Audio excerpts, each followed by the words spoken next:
દર્શક મિત્રોનું સ્વાગત છે. આજે આપણે યાકૂબનો પત્રનો ચોથો અધ્યાયનો અભ્યાસ કરીશું. ખૂબ નાનો અધ્યાય છે, 1 થી 17 કલમ છે, પરંતુ બે કલમો બહુ જ મહત્વની છે, જે આપણને કશુંક શીખવી જાય છે. એક તો એક કલમ છે જે કે છે ગોડ રેઝિસ્ટ પ્રાઉડ, અને બીજી કલમ છે ગોડ વિલિંગ. આપણે એની પર અભ્યાસ કરીશું કે આપણને જેમ્સ શું કહેવા માંગે છે. અહીંયા જે મુદ્દાઓ જે મારા ધ્યાનમાં આવ્યા એ પ્રમાણે છે કે આપણે મોટા ભાગના જે ઝઘડા છે એ ગર્વ અને અદેખાઈને કારણે થાય છે. અહીંયા યાકૂબ એવું કહે છે, આપણે ઘણીવાર આપણા અંદરની લડાઈઓ પણ એટલી બધી ચાલતી હોય છે, એટલે કે આંતરિક યુદ્ધ ચાલતું હોય છે, કારણ કે શૈતાન સતત આપણી સાથે ટેમ્પટેશન આપતો હોય, પરીક્ષણો આપતા જતા હોય, એટલે આંતરિક યુદ્ધ ઈર્ષ્યાને કારણે, દૈહિક ઈચ્છાઓને કારણે થતું હોય છે. અને ત્યાર પછી એ બસ ના હોય તેમ આપણે માનવ પાછા આપણા ભાઈઓ અને બહેનો સાથે આપણે ફરી યુદ્ધ કરીએ છીએ. એટલે બહાર પણ આપણું યુદ્ધ ચાલુ હોય છે અને આંતરિક યુદ્ધ ચાલુ હોય છે. એટલે અહીંયા જેમ્સ એવું કહેવા માંગે છે કે આપણે સાચા ખ્રિસ્તી બનીએ અને ઈશ્વરની ઈચ્છા અનુસાર ચાલીએ. અને અહીંયા એક બહુ સરસ વાત કહેવા માંગે છે, જ્યારે પ્રાર્થના કરીએ છીએ ત્યારે પ્રાર્થનામાં આપણે ઈશ્વરની ઈચ્છા પ્રમાણે નથી માંગતા, આપણે ઈચ્છા પ્રમાણે જ માંગીએ છીએ, અને પછી ઈશ્વર નથી આપતા ત્યારે આપણે દુઃખી થઈએ છીએ અને પાપમાં પડીએ છીએ. આ એક બાબત કહે છે. ત્યાર પછી અહીંયા જે બીજી બાબત જે જેમ્સ આપણને કહે છે એ છે કે તમે તમારા ભાઈઓ પ્રત્યે, એટલે ભાઈ અને બહેન, તમારે અન્ય ખ્રિસ્તી ભાઈ બહેનોની તમે ટિપ્પણી ન કરો, ગોસિપિંગ ન કરો. અને એમાં તમે એને કરેક્શન કરતા કરતા તમે જજિંગનું કામ વધારે કરો છો, તમે ન્યાયાધીશ બની જાઓ છો. એટલે તમે એક તો સારું કામ નથી કરતા, ગોસિપિંગ કરો છો, અને ઉપરથી તમે ટીકા કરી અને મોટા જજ હો તેવા બની જાઓ છો. અને ત્યાર પછી જે ગોડ વિલિંગની જે વાત છે એ કે છે કે એ જમાનામાં યહૂદીઓ મોટાભાગે વેપાર કરતા હતા, અને વેપારને અર્થે તેઓ બહાર જતા હતા. હવે તમને બધાને ખબર છે કે એ જમાનામાં વટે માર્ગોનો, ચાંચિયાઓનો, દરેક પ્રકારનો ભય રહેતો હતો. અને અત્યારે જેવી સ્થિતિ છે બરાબર, એમાં પણ અકસ્માતો થાય છે અને બધું થાય છે, પણ ત્યારે જરા વધારે હતું, એટલે બહુ જ રિસ્કી, અનિશ્ચિતતાથી ભરપૂર હતું. એટલે એવું કહે છે કે તમે જ્યારે પ્લાનિંગ કરો ત્યારે એ પ્લાનિંગ ઉપર નિર્ભર ના રહો, કારણ કે તમને ખબર નથી કે એ પ્લાન તમારું પૂર્ણ થશે કે નહીં. એટલે ત્યારે તમે જો કોઈ પણ કામ કરો તો ઈશ્વરને પ્રથમ મૂકો અને કહો કે if God willing I will do this and that. એટલે આ એક બહુ સરસ વાત આપણે કહીએ છીએ. આપણે એની પર બી ચર્ચા કરીશું. સંજયભાઈ, આંતરિક અને બાહ્ય વિખવાદના શું કારણો હોઈ શકે અને આપણે એને કેવી રીતે નિવારી શકીએ? એટલે આપણા યાકૂબના પ્રકરણમાં એવું લખ્યું છે કે આ કે જે આંતરિક અને બાહ્ય જે વિખવાદો થાય છે એનું મૂળ કારણ આપણી દૈહિક ઈચ્છાઓ છે. જોલી આપણી જે અમુક ઈચ્છાઓ હોય છે એ આપણને પછી અમ, એના લીધે આપણે અમુક વસ્તુ આપણે માંગીએ ઈશ્વર પાસે, અથવા તો કે આપણાને મળવી જોઈએ. એટલે આપણે અમુક રીતે એવું એક્સપેક્ટેશન, હવે એટલે આપણી ઈચ્છા થઈ જાય કે મને સાયકલ જોઈએ, નાના હોય તો એવું લાગે. સાયકલ શું કામ જોઈએ કોઈને ખબર નથી, પણ તું સાયકલ જોઈએ મેં કે બીજા છોકરા પાસે છે, કોકુ પાસે છે, એટલે મને બી જોઈએ. એટલે એમાંથી પછી આપણે પછી થોડુંક પપ્પા મમ્મી સાથે થોડુંક આમ આળાઈ કરીને આ કરીને, એટલે એ બધું, એટલે એ જે ઈચ્છાઓ છે એ મોટાભાગની ઈચ્છાઓ આપણા પોતાના માટે હોય છે. એટલા માટે આપણે ઝઘડા થાય છે. આપણે જો ઈચ્છાઓ એવું પોતાના માટે ના હોય તો મોટા ભાગે ઝઘડા ના થાય.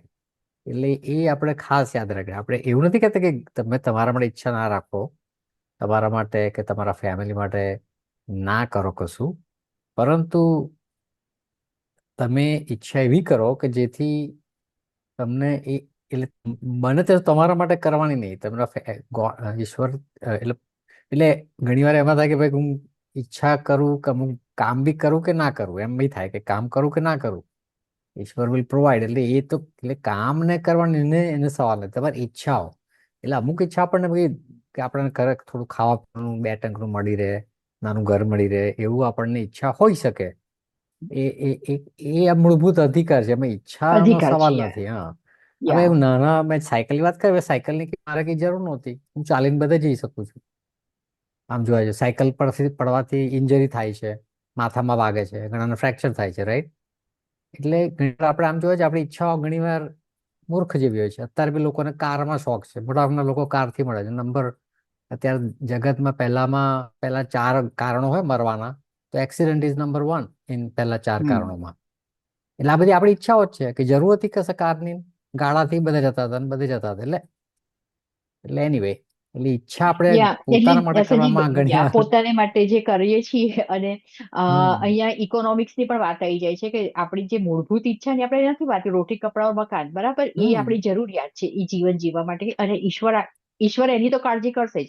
એટલે તમે એને માટે નચિંત થઈ જાય, પણ તમારી જરૂરિયાતો બેઝિક જરૂરિયાતો કરતા લક્ઝરિયસ જરૂરિયાતો થઈ જાય છે, ધેન ઇટ બીકમ્સ પ્રોબ્લેમ. અને આ તો ઇકોનોમિક્સ નો બી નિયમ છે, અને ઇકોનોમિક્સ કરતા અહીંનો આપણો બાઇબલનો જ નિયમ છે કે જ્યારે એ બાબત આપણી એ ઈચ્છા આપણી જરૂરિયાત થઈ જાય છે, મારે બીમર જોઈએ અથવા તો મારે ટેસ્લા જોઈએ બરાબર, એ ઈચ્છા કરતા એક એની જરૂરિયાત છે જ નહીં બરાબર. તું કેમરી પણ ચલાવી શકે છે ને ફોર્ડ નાની ફોર્ડે ચલાવી શકે છે, બીમરની જરૂરિયાત નહીં, પણ એ જરૂરિયાત બની જાય છે, ધેટ ઇઝ ધ પ્રોબ્લેમ. સંજયભાઈ અહીંયા એક બહુ બીજી વાત, અહીંયા જે જેમ્સે જે કહ્યું છે એના સંદર્ભમાં કહેવા માંગુ છું કે આપણે જયારે પ્રાર્થના કરીએ છીએ ને મોટા ભાગની, તો એ પ્રાર્થનાઓ આપણે માટેની બહુ હોય છે. એટલે હું દર્શક મિત્રોને બી વિનંતી કરીશ કે તમે જ્યારે બી પ્રાર્થના કરો ત્યારે સૌથી પહેલા બીજા માટે પ્રાર્થના કરો અને સૌથી છેલ્લે તમારે માટે પ્રાર્થના કરો. કારણ કે ઈશ્વરે 2 જ પ્રાર્થનાઓને બહુ અજબ રીતે વિશ્વાસ કરી છે. એક તો એક રોમન જે સેનાપતિ હતો, એનો નોકર જે બીમાર હતો, એણે મધ્યસ્થી કરી ત્યારે ઈશ્વર એને સાજો કર્યો અને કીધું that is the great faith. આવું ફેથ મેં જુડામાં જોયું નથી. અને બીજું ફેથ, એણે કનાની સ્ત્રીની દીકરીને જ્યારે એ ડેમન પોઝેસ્ડ હતી અને એમાંથી ભૂત કાઢ્યું, એ બી માત્ર શબ્દોથી, અડક્યા વગર અને જોયા વગર. આ બંને મધ્યસ્થીની પ્રાર્થના હતી, પોતાના માટે નહોતી. તો યાદ રાખો, પ્રભુ ઈસુ તમારી પ્રાર્થના સાંભળે છે, પણ જ્યારે એ નિસ્વાર્થ હશે ત્યારે, અને અહીંયા જેમ્સ એ જ કહેવા માંગે છે કે તમે તમારા માટે જ પ્રાર્થના કર્યા કરો છો, અને પછી નથી મળતું ત્યારે તમે ગુસ્સે થાવ છો, અને ઈશ્વર પર પણ તમે નારાજ થાવ છો કે તમે મને આપ્યું કેમ નહીં. એટલે બહુ સરસ એક વાત કરે છે, અને આ બધું શામાંથી નીકળે છે? આપણા પ્રાઉડ, આપણું જે પ્રાઇડ છે એમાંથી આ બધું નીચે છે. એટલે ઈશ્વર અહીંયા પ્રાઇડ, કે હા, આપણે ખાસ દૈહિક, એટલે હમ પ્રાઇડ એટલે જે દેહની બધી ઈચ્છાઓ બધી બહુ હોય છે. એટલે અમુક આમ એટલે નેસેસરી હોય છે, પણ એનાથી વધારે પછી બીજી ઈચ્છા બહુ થાય છે કે જોઈને બધાની ઈચ્છા થાય છે. કે અમુક ઈચ્છા તમને કરવાની હોય જ નહીં, તમે કદી જોઈ જ ના હોય તો. એવી ઈચ્છા કદાચ તમે વિચારો કે ટીવી નહીં હોય ને ત્યારે આપણે નાના હતા ત્યારે મને તો કોઈ એવી ઈચ્છા થઈ નથી. પછી આપણે જેમ મોડા થયા પછી ટીવી પર એડવર્ટાઇઝમેન્ટ જોઈએ એટલે વોટ આમ ટ્રાઇંગ ટુ સે કે આપણી પાસે જો ઈશ્વરમાં દ્રઢ હોય તો એવી ઈચ્છાઓ આપણે પર વશ નહીં કરે આપણને, એમાંથી અને પછી આપણે ઈર્ષ્યા નહીં ઉપજે. યસ, અને એક અહીંયા બીજી બાબતો ધ્યાન દોરવા માંગુ છું કે તમે જેવી વ્યક્તિઓ સાથે રહેશો ને એવું તમે બિહેવિયર કરશો. જો તમે ખ્રિસ્તી વ્યક્તિઓ સાથે રહેશો તો તમારું આચરણ ખ્રિસ્તી થશે. તમે બિન ખ્રિસ્તી વ્યક્તિ સાથે રહેશો તો એ આચરણ પણ બિન ખ્રિસ્તી થશે. હવે તમે જે વાત કરી કે અહીંયા જો તમે જોવો બરાબર, ટીવી પર અમુક સિરિયલ આવે છે બરાબર, મોટા ભાગની મર્ડર સિરિયલ હોય અથવા તો ઘોસ્ટને લગતી હોય, અને ઘણા લોકો એમાં એનો એટલો બધો ટાઈમ વ્યતીત કરે છે, પછી પોતે જ સાયકોલોજીકલી બીમાર પડી જાય છે. તો why you are looking and watching that type of serial? એટલે એટલે હું કહું છું જે ઉત્તમ છે પસંદ કરો. એ બહુ સિમ્પલ છે, આ બધી બાબતો છે ને બહુ સિમ્પલ છે. જો તમે એ પસંદ કરશો તો આપોઆપ તમારું જીવન પ્રભુમય રહેવાનું છે. જો તમે બંનેમાં પગ રાખશો તો એ શક્ય બનવાનું નથી, અને જો એક જ બાજુ પગ રાખશો તો તમારો નાશ નિશ્ચિત છે. કારણ કે એ બાબત કોઈને સુખી કરી શકતી નથી. સંજયભાઈ, આપણે બીજા પ્રશ્ન પર જઈએ, અને બીજો પ્રશ્ન એ છે કે આવતીકાલ એ બધાની અનિશ્ચિત છે, પરંતુ આપણું બાળક નાનું હોય ત્યારથી મા બાપ એને માટે કહે છે કે મોટો થઈને ડોક્ટર થશે, એન્જિનિયર થશે કે બિઝનેસમેન થશે કે કશું નહીં થાય અને મારે પાસે છાણા થાપશે, એનું પણ પ્લાનિંગ કરતા હોય છે. જો છાણા થાપશે તો કેટલી મિલકત એના માટે મૂકી જઈશ કે જેથી કરીને એ ખાઈ પીને વોટ એવર એની એની એકાદ પેઢી કે 2 પેઢી સુધી. એટલે આ બધી જે આપણી જે અનિશ્ચિતતાઓ છે, તો અહીંયા અહીંયા બહુ સરસ બાબત કહેવામાં આવી છે, પણ અહીંયા મને પ્રશ્ન જેની આપણે ચર્ચા કરી કે ગોડ વિલિંગ, આપણે કોઈ પણ પ્લાન કરીએ તેમાં ગોડ વિલિંગ, ઈશ્વરની ઈચ્છા હશે તો એ પ્રમાણે થશે. તો મને એવું લાગે છે કે અહીંયા જેમ્સ એવું કહેવા માંગે છે કે તમારે પ્લાનિંગ ન કરવું જોઈએ. શું તમે એની જોડે સહમત છો, અથવા તો કે મારી સમજવામાં ભૂલ થઈ છે? એટલે આપણે પ્લાનિંગ એટલે પ્લાનિંગ તો કરવાનું. ઈશ્વર આપણને બુદ્ધિ આપી છે, સમજવાની શક્તિ આપી છે, એટલે પ્લાનિંગ તો કરવાનું. પણ પ્લાનિંગ કરતા એ પણ યાદ રાખવું કે કદાચ આજે રાત્રે પણ તમે ના હો, કે આજે 2 કલાક પછી પણ ના હો. એટલે એના માટે તમે ઓલવેઝ તૈયાર રહો. પણ પ્લાનિંગ આપણે એટલા માટે કરવાનું કે ઈશ્વર આપણને સમજણ શક્તિ, બુદ્ધિ આપી છે, અને ઈશ્વરના કામને વધારવા માટે પ્લાનિંગ અમુક વાર જરૂરી હોય છે. અને તમારા કામ કરીને કામના ફળ તમને મળે એના માટે પણ પ્લાનિંગ જરૂરી હોય છે. એટલે પ્લાનિંગ જરૂર એટલે એવું નથી કહેતો, અમ, યાકુબ કે એવું નથી કહેતા કે તમે ઈશ્વર એટલે એ એમ કે છે કે ઘણા લોકો આમ જ કે છે કે હું કાલે આ જઈશ, અહીં જમીન લઈશ, પછી એમાં ખેતરમાં થશે, પછી મોટું થશે ને 7 વર્ષમાં તો મારા બીજા 10-15 ખેતર થઈ જશે. આમાં આખામાં કોઈ જગ્યાએ ઈશ્વર ના હોય તો એવું પ્લાનિંગ તમે ના કરો. કેમ કે એવું પ્લાનિંગ યાકુબ ચોખ્ખી ના પાડે છે, અને આપણે કોઈ ના કરીએ. આપણે નોર્મલ પ્લાનિંગ કરીએ અને ઈશ્વરની ઈચ્છાને પહેલા આપણે પ્રાર્થના કરીએ કે ભાઈ ઈશ્વર તારી ઈચ્છા હોય તો આપણે પડે તો કરજો, ના હોય તો કશો વાંધો નહીં. એટલે આપણે એ યાદ એટલે રાખવાનું ઓલવેઝ. યસ, એટલે આપણે સવારમાં વહેલા ઉઠી નોકરી જવાનું છે, તે પ્લાનિંગ છે, that is nothing wrong in that. બરાબર છે. બરાબર. તમારી દિન બદીની જે જરૂરિયાતો છે એ કાર્ય કરવા માટે તમે જે પ્લાનિંગ કરો છો એમાં કશું ખોટું નથી, પરંતુ જે પ્લાનિંગમાં પ્રભુ નથી, બરાબર, જે પ્લાનિંગમાં પ્રભુ પરનો વિશ્વાસ નથી, એવું કોઈ પ્લાનિંગ તમે કરશો નહીં. અને તમે જે કંઈ પ્લાનિંગ કરો એ પ્લાનિંગમાં ઇફ ગોડ વિલિંગ, જો ઈશ્વરની ઈચ્છા હશે તો કાલે આ પ્રમાણે થશે. બરાબર. પરંતુ આપણે એટલા બધા પ્લાનિંગ કરીએ છીએ અને વર્ષોના વર્ષો માટેનું પ્લાનિંગ કરીએ છીએ, અને મોટા ભાગના પ્લાનિંગ માણસોના નિષ્ફળ જાય છે, કારણ કે એમાં ઈશ્વર હોતો નથી. એટલે આપણે જ્યારે પણ પ્લાનિંગ કરીએ ત્યારે બાઇબલને આધારિત પ્લાનિંગ કરીએ એવું હું ખાસ માનું છું. બરાબર. કારણ કે તમે જ્યારે, એટલે મેં ઘણા એવા દાખલા બી જોયા છે, ખાસ કરીને જ્યારે હું અહીંયા અમેરિકામાં આવી ત્યારે અ, ઘણા લોકો, ઘણી બધી વ્યક્તિઓ, મને એકથી વધારે વ્યક્તિઓ એવું કીધું કે જ્યારે એ લોકો 18 કે 16 વર્ષના હતા ત્યારે એમને ગ્રાન્ડ પેરેન્ટ્સ અથવા તો પેરેન્ટ્સ તરફથી પુષ્કળ પૈસા મળ્યા, અને એ પૈસા એમણે બહુ ઝડપથી વેડફી નાખ્યા. ન ભણ્યા ન ગણ્યા, અને એમણે વેડફી નાખ્યા. અને after some time they came to there senses and then they became straight, but like, એટલે એ પ્લાનિંગ એમનું વ્યર્થ ગયું. એમના જે પેરેન્ટ્સ અને ગ્રાન્ડ પેરેન્ટ્સે જે કર્યું હતું એ વ્યર્થ ગયું. એટલે sometimes it is more like, તમે જે પ્લાનિંગ કરો, બરાબર, ફાઇનાન્શિયલ પ્લાનિંગ કરો, એમાં પણ ઈશ્વરને રાખો. તમે તમારા બાળકો માટે જે કંઈ પ્લાનિંગ કરો એમાં માત્ર એજ્યુકેશન નહીં પણ એની સ્પિરિચ્યુઆલિટી પણ કેવી હશે એને માટે બી પ્લાનિંગ કરો અને પ્રાર્થના કરો. That is what I meant. અને મને એવું લાગે છે ગોડ વિલિંગ, ઈશ્વર શાના માટે ખુશ થાય છે? ઈશ્વરમાં આપણે જેટલા રહીએ એટલા ઈશ્વર વધારે ખુશ થાય છે. બરાબર.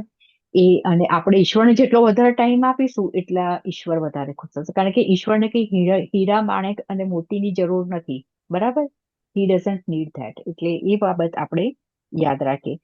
સંજયભાઈ, આપણે બધા પત્રોમાં જોયું, અને એ બધા પત્રોનો એક જ લાઈક નિચોડ કહીએ ને, એ નિચોડ જે છે ને, કે એવો છે કે તમે તમારા ભાઈ જોડે, અથવા તો અહીંયા ભાઈ શબ્દનો ઉપયોગ કરો છો, અથવા તો ભાઈ બહેન હું શબ્દનો ઉપયોગ કરીશ. ભાઈ બહેન જોડે જો બરાબર. તમારે કોઈ પણ પ્રકારનો વિખવાદ હોય, એટલે તમારા પોતાના બ્લડ અથવા તો તમારા ખ્રિસ્તી ભાઈ બહેનો, તો તમે એને તાત્કાલિક સુલઝાવો. બરાબર. અને તમે એની સાથે ક્રાઇસ્ટ લાઇક બિહેવિયર કરો. તો આની પર તમે શું કહી શકો આવું? અને અત્યારે હું આજે સવારે હું રેડિયો સાંભળતી હતી વાઇલ ડ્રાઇવિંગ, તો એમાં કીધું કે અત્યારે અમેરિકામાં એવી સ્થિતિ છે કે દર 4 ભાઈ બહેનોમાંથી એક ભાઈ બહેન એકબીજા સાથે વાતચીત વર્ષોથી કરી નથી, અથવા તો like they have not talk to each other for certain amount of time. એટલે તમે કહો 4 કહીએ એમાંથી એક વ્યક્તિ, એક ભાઈ બહેન ને એટલે ધેટ ઇઝ વેરી ટ્રુ. આ તમારા કુટુંબમાં બી છે, અમારા કુટુંબમાં બી છે, બધાના કુટુંબમાં છે. તો what is the reason behind that? અને આપણે આમાંથી કેમ બહાર નીકળી શકીએ? હું ક્રિશ્ચન રેડિયો સાંભળતી હતી અને એમને કીધું કે ચારમાંથી જો એક ભાઈ બહેન પ્રત્યે જો આવી દશા હોય, બરાબર, એટલે કુટુંબમાં જ ભાઈ બહેન પ્રત્યે અથવા તો મા બાપ પ્રત્યે અથવા કાંઈ પણ બ્લડ રિલેશનમાં બોલચાલ નથી, તો આનું નિવારણ શું હોઈ શકે? અને આને આપણે ક્રાઇસ્ટ લાઈક બધાએ કેવી રીતે, કારણ કે 25%, 25% એસ્ટ્રેન્જમેન્ટ છે કુટુંબમાં, વિખવાદ છે, ધેટ ઇઝ ક્વાઇટ હાઈ. તો આનું નિવારણ આપણે કઈ રીતે કરી શકીએ? વેલ, આમ નિવારણ ઈશ્વર આપેલું જ છે આપણને, પણ હવે એમાં ઘણી વાર લોકોની શું કહે છે પેલી સમજ શક્તિ નહીં, પણ હઠ હઠ હઠ ઇઝ ધ શબ્દ.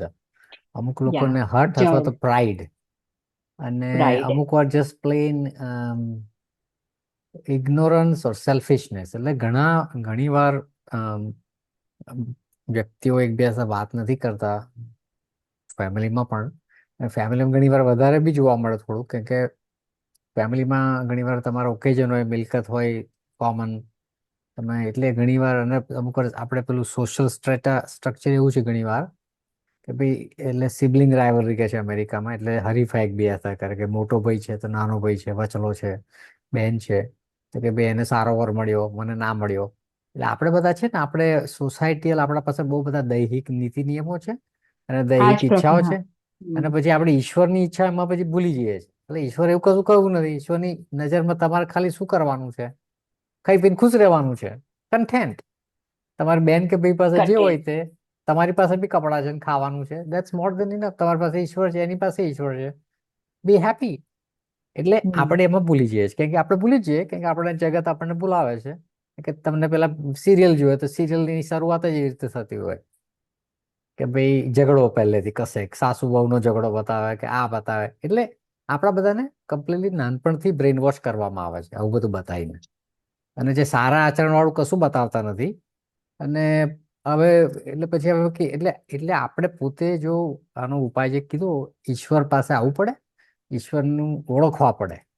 ઈશ્વરને ખાલી ઓળખો. આપણે પ્રાર્થના કરવાથી ઈશ્વરને આપણે ઓળખી શકતા નથી. ઈશ્વર ઓળખવા માટે વાંચવું પડે બધું, જૂનો કરાર, નવો કરાર, બધું ડિટેલમાં વાંચવું પડે, સમજવું પડે, અને આપણામાં દેખાવું જોઈએ.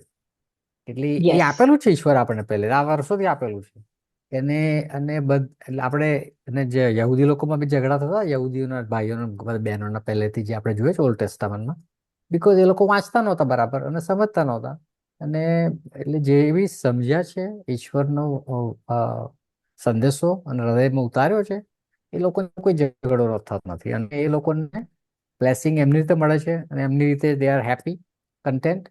એટલે એ ખાસ આપણે યાદ રાખીએ. એટલે આનું જે ભાઈ બહેનના ઝઘડા કે મિત્ર મિત્રના ઝઘડા, એક ખ્રિસ્તી વ્યક્તિ અને બીજા ખ્રિસ્તી વ્યક્તિ ઝઘડા, એ આપણે ના હોવા જોઈએ, કેમ કે આપણે ઈસુ બાપે કીધું છે કે ભાઈ તમે તમારા એનિમીને પણ લવ કરો.